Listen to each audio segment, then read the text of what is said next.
മാറ്റമില്ലാത്തൊരു കാര്യമുണ്ട് നമ്മുടെ ജീവിതത്തിൽ, ഒരിക്കലും മാറ്റമില്ലാതെ മാറുമില്ലാത്തൊരു കാര്യമുണ്ട്. എന്നതാണ്? നമ്മൾ ഉറപ്പായിട്ടും മരിക്കും. ഞാനും മരിക്കും, നമ്മളെല്ലാം മരിക്കും. ധ്യാനികൾ ഒരിക്കലും മരണത്തെ ഭയപ്പെടേണ്ട കാര്യമില്ല. ആദ്യ മാതാപിതാക്കൾ അനുസരണക്കേടിലൂടെ ഈ ഭൂമിയിലേക്ക് മരണം കൊണ്ടുവന്നെങ്കിൽ ഒരു സ്ത്രീ അനുസരണത്തിലൂടെ നിത്യജീവൻ ഈ ഭൂമിയിലേക്ക് കൊണ്ടുവന്നു. ആ സ്ത്രീ ആ പരിശുദ്ധ കന്യാമറിയം. അവ ജീവന്റെ വൃക്ഷമാണ്, ജീവന്റെ വൃക്ഷം. ജീവന്റെ വൃക്ഷത്തിൽ കിടക്കുന്ന ഫലം നമ്മൾ ഭക്ഷിച്ച് ജീവിച്ചാൽ നിത്യജീവൻ ഉറപ്പ്. അത് പരിശുദ്ധ കുർബാനയാണ്.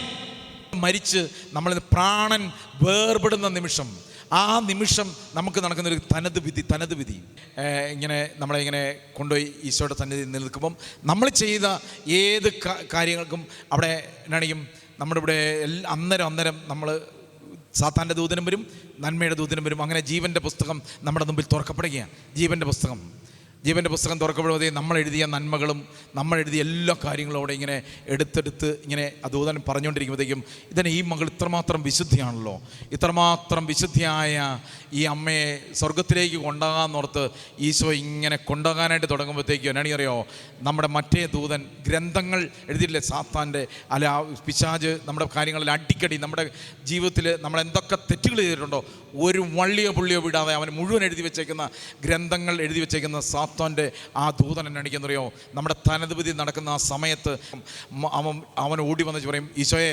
ആത്മാവിനെ അങ്ങനെ കൊണ്ടുപോകാൻ വരട്ടെ. ഇവൻ എന്നാണെന്നറിയോ, ഈ സാത്താൻ വന്നിച്ച് എല്ലാ കാര്യങ്ങളും നമ്മുടെ തെറ്റുകളും കുറ്റങ്ങളും എല്ലാം പറഞ്ഞ് നമ്മുടെ ആത്മാവ് ഇങ്ങനെ വേദനിച്ചിങ്ങനെ നിൽക്കുമ്പോൾ നമ്മളെ ഇങ്ങനെ നരകത്തിലേക്ക് കൊണ്ടുപോകാൻ പിശാച് ഇങ്ങനെ പയ്യെ നമ്മളിങ്ങനെ കൊണ്ടുപോയിക്കൊണ്ടിരിക്കുമ്പോഴത്തേക്കും ഈശോ പറയുന്നൊരു കാര്യമുണ്ട്, ഈ ആത്മാവിന് വേണ്ടി ഞാൻ ഗാഗുൽത്തായിൽ പീഡകൾ സഹിച്ചതാ. ഗസമേൻ തോട്ടം മുതൽ പാടുപീഡ സഹിച്ച് രക്തം വിയർത്ത് ചമ്മട്ടടിയേറ്റ് അതുപോലെ തന്നെ ഓരോ കാര്യങ്ങളും ഈശോ ഇങ്ങനെ അടിക്കടി പറഞ്ഞിട്ട് അവസാനം വരെ കുരിശു മരണത്തിൽ അവന് വേണ്ടി അവസാന തുള്ളി രക്തം വരെ ഞാൻ ഊറ്റിയതാ. അപ്പോൾ അവൻ ചോദിക്കും, എന്നാ തെളിവെന്നേലുണ്ടോയെന്ന് ചോദിക്കും. അവൻ തെളിവെന്നേലുണ്ടോയെന്ന് ചോദിച്ചു കഴിയുമ്പോഴത്തേക്കും ഈശോ അന്നേരം ഇങ്ങോട്ട് നിന്നേച്ച് പറയും, ഇതാ തെളിവ്, ഈ 5 തിരുമുറിവ്. അപ്പോൾ തനത് വിധിയിലൂടെ ഈശോ ഇങ്ങനെ ഈ ആത്മാവിനെ എന്നാണെന്ന് അറിയോ, ഈ ആത്മാവിനെ ഇങ്ങോട്ട് മേടിച്ച് ഈശോ ഇങ്ങനെ പിടിച്ച് അപ്പോൾ സ്വർഗത്തിലേക്ക് കൊണ്ടുപോകാനുള്ള ഒരു വിശുദ്ധിയോ അഭിഷേകമോ നമുക്കില്ലാത്തത് കൊണ്ട് നമ്മളെ എന്നാണെങ്കിലും ശുദ്ധീകരണ സ്ഥലത്ത് പൂർണ്ണമായ പരിശുദ്ധി നമുക്ക് ലഭിക്കുന്ന സമയം വരെ ശുദ്ധീകരണ സ്ഥലത്ത് നമ്മളെ ആക്കും.